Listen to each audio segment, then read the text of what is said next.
ખાસ આજે આપણે આ વિડીયોની અંદર ચર્ચા કરવાની છે કે પવન, તાપમાન અને ધૂળના જે વંટોળિયાઓ આપણે પડવાના છે એ સાથોસાથ અમુક જગ્યાએ સામાન્ય રીતે પ્રી મોન્સૂન એક્ટિવિટીના ઝાપટા જોવા મળે તેવી પણ શક્યતાઓ છે. આ વિશેની તમામ વાત કરવાની છે.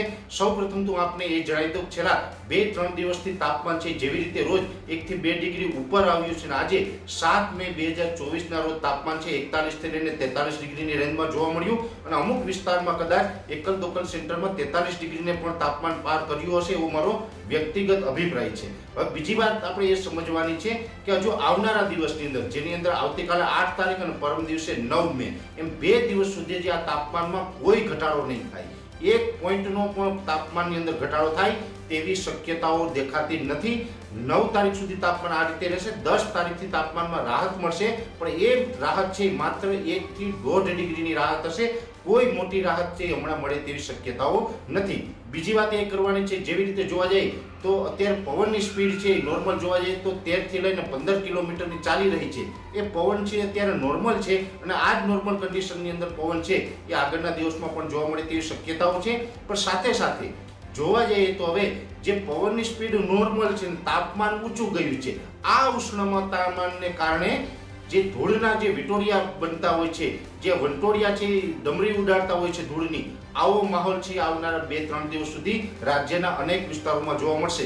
એટલે કે રાજ્યના અનેક વિસ્તારોની અંદર ઉષ્ણતામાનને કારણે જે આ તાપમાન ઊંચું છે અને જે પવનની સ્પીડ નોર્મલ છે એને કારણે ધૂળના વંટોળિયાઓ પણ જોવા મળશે. એક પ્રકારે અમુક વિસ્તારની અંદર ધૂળની આંધી જોવા મળે તેવી શક્યતાઓ છે, અને અમુક વિસ્તારમાં ધૂળની આંધીને કારણે વાતાવરણ છે એટલે કે જે હવામાનની અંદર જે વિઝિબિલિટી હોય છે એ પણ ડાઉન થઈ શકે છે. એક પ્રકારે ધુમ્મસ જેવો માહોલ પણ અમુક વિસ્તારોની અંદર જોવા મળે તેવી શક્યતાઓ છે. એટલે આવનારા 2-3 દિવસ સુધી આ પ્રકારનો માહોલ જોવા મળશે. ખાસ વાત છે પ્રી મોન્સૂન એક્ટિવિટીની. આમ જોવા જઈએ તો હવે અત્યારનો જે પીરિયડ ચાલુ રહ્યો છે એ પીરિયડ છે આપણે પ્રી મોન્સૂન એક્ટિવિટીનો હોય છે. હવે પણ જે પણ છાંટા પડે કે મોટા ઝાપટા પડે કે વધારે વરસાદ પડે, આ તમામ વસ્તુ છે એને આપણે પ્રી મોન્સૂન એક્ટિવિટીમાં ગણતા હોય છે. ત્યારે હું આપને જણાવી દઉં કે આજે 7 મે 2024ના રોજ રાજ્યની અંદર ખાસ કરીને ઉત્તર ગુજરાતના અંબાજી અને બીજા પણ અનેક વિસ્તારોની અંદર છૂટાછવાયા હળવા સામાન્ય છાંટા પડ્યા છે. હવે આ જે છાંટા પડ્યા છે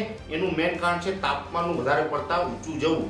જોકે જેવી રીતે અત્યારે તાપમાન વધારે પડતા ઊંચું જઈ રહ્યું છે, વધારે પડતા ઊંચું તાપમાન જાય ત્યાં આપણે લોકલ સિસ્ટમો બંધાતી હોય છે, જેને આપણે થંડરસ્ટોર્મ એક્ટિવિટી કહીએ છીએ, અને એ થંડરસ્ટોર્મ એક્ટિવિટીના ભાગરૂપે છૂટાછવાયા છાંટા ખરી જતા હોય છે. એ વધારે પડતા ઊંચું તાપમાન જાય ત્યારે જનરલી આવું બનતું હોય છે. એવી જ રીતે આજે ઉત્તર ગુજરાતના અંબાજી અને બીજા અમુક વિસ્તારોની અંદર વધારે પડતા તાપમાનને કારણે થંડરસ્ટોર્મ એક્ટિવિટી થાય ને લોકલ સિસ્ટમ બંધાય અને અમુક જગ્યાએ છાંટા પડ્યા છે, જે પ્રી મોન્સૂન એક્ટિવિટી હતી.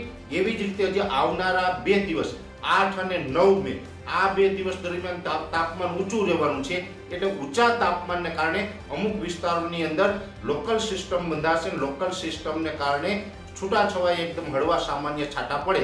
જો કે આમાં કોઈ મોટો વરસાદ થાય કે પ્રી મોન્સૂન એક્ટિવિટી એવી તીવ્ર થઈ જાય કે જેને કારણે આપણે ખેતી પાકનું કે આપણું જે કોઈ સરસામાનને કે નુકસાન થાય એવી શક્યતાઓ નથી. એટલે કોઈ મોટો વરસાદ નથી થવાનો, એકદમ છૂટાછવાયા છાંટા હશે કે જેને કારણે તમારે કંઈ ખેત ઉત્પાદન અથવા તો અન્ય ચારો કે કોઈ વસ્તુ ખુલ્લામાં પડી હશે તો પણ આ છાંટાને કારણે બગાડ થાય એટલો મોટો વરસાદ નહીં હોય. એટલે કોઈ ચિંતા કરવાની જરૂર નથી. પણ 2 દિવસ સુધી વધારે પડતા તાપમાનને કારણે લોકલ સિસ્ટમ બધાને ક્યાંક ક્યાંક છૂટાછવાયા છાંટા પડે તેવી શક્યતાઓ છે, ને એ છૂટાછવાયા છાંટા છે એ ખાસ પ્રી મોન્સૂન એક્ટિવિટીના ભાગરૂપે હશે, જેવું દરેક મિત્રોએ નોંધ લેવાની છે. એટલે ખાસ કરીને આજે આ વિડીયોની અંદર આપણે પવન, તાપમાન, પ્રી મોન્સૂન એક્ટિવિટીના ઝાપટા અને ધૂળભરી આંધી અને વંટોળિયા વિશેની જે માહિતી હતી એ ટૂંકની અંદર આપણે સંપૂર્ણ માહિતી આપવાનો મેં આપનો પ્રયત્ન કર્યો છે. વિશેષ માહિતી છે એ નેક્સ્ટ વિડીયોમાં આપવામાં આવશે. અત્યારે આ વિડીયોની અંદર એટલું જ.